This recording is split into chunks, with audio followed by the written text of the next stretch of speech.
Something feels off with the trajectory of our Carolina Panthers, and we need to discuss a major shift in the NFC South. Buccaneers defensive tackle Vita Vea has officially requested a trade, sending shockwaves through the division. This matters because stealing a cornerstone player from a rival could fundamentally shift the power balance in our favor. There are two angles to this situation that we have to unpack, focusing on the immediate impact and the long-term division consequences. As we dig into the details, it is impossible to ignore how perfect this fit actually is. Hit like, subscribe, and drop your city below. Let's get into it. The biggest news currently shaking up the NFC South is that standout Tampa Bay Buccaneers defensive tackle Vita Vea has officially requested a trade. As Carolina Panthers fans, we have spent nearly a decade watching Vea dominate our offensive line twice every season. Making him a household name we have grown both to respect and fear. Now, the prospect of him landing in Charlotte has become a genuine conversation point. According to ESPN insider Jeremy Fowler, the Panthers are a prime destination because our 3-4 front under defensive coordinator Ejiro Evero is uniquely suited to maximize his skill set alongside Derek Brown. With Tershawn Wharton sidelined by injury, our interior depth is looking thin, and bringing in a proven anchor, like Vea, could be the missing piece to securing another division title. The truth is, while intra-division trades are historically rare in the NFL, sentiment is shifting, and the Buccaneers might be willing to move him if the compensation is right. This possibility has sparked real excitement among our fan base because it would weaken our primary rival while simultaneously bolstering our own defensive front. Even though we currently sit with less than $10 million in cap space, General Manager Dan Morgan has proven he can be creative with the books to pull off a significant roster move. However, we have to look past the excitement of the headlines to understand the logistics of this deal. How exactly could the front office navigate these tight financial constraints to satisfy the Buccaneers? And what would we actually have to surrender in draft capital to secure a player of his magnitude? The most surprising element of this potential blockbuster deal is that the Tampa Bay Buccaneers might actually entertain trading a cornerstone player to a direct division rival. This entire situation stems from a combination of the team fading late last year and a stagnant offseason that failed to address their glaring roster holes, forcing them to reconsider their long-term commitment to high-priced veterans. As Carolina Panthers fans, we know all too well that these kinds of shakeups rarely happen inside the NFC South. Yet the shifting landscape of modern football has made front offices more pragmatic about swapping talent for future assets if the price is right. With less than $10 million in current cap space, our general manager Dan Morgan faces a steep hill to climb. But the financial creativity required to make this work is standard operating procedure for a team looking to secure back-to-back division titles. What makes this even bigger is how seamlessly this move aligns with the defensive philosophy established by Dave Canales and his staff.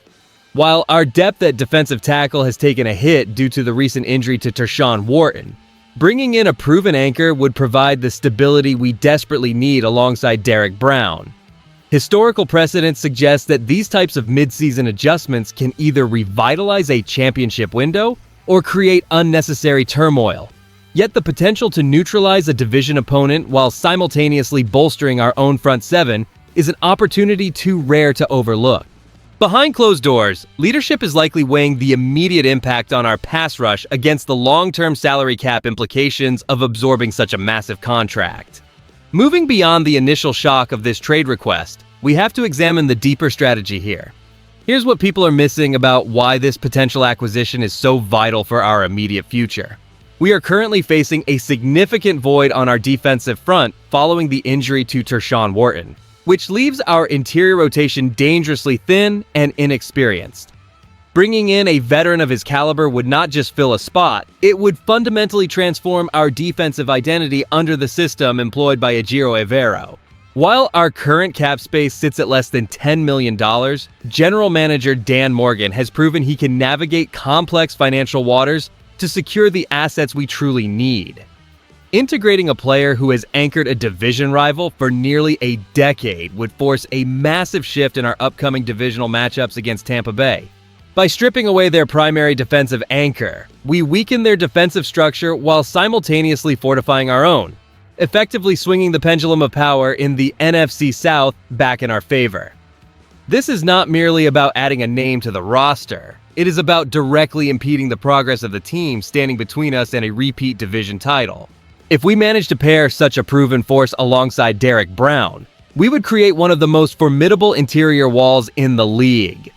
This move would provide the stability required to survive the long grind of the season and drastically improve our odds of securing a return trip to the playoffs. We must act decisively if we want to secure our spot atop this division once again.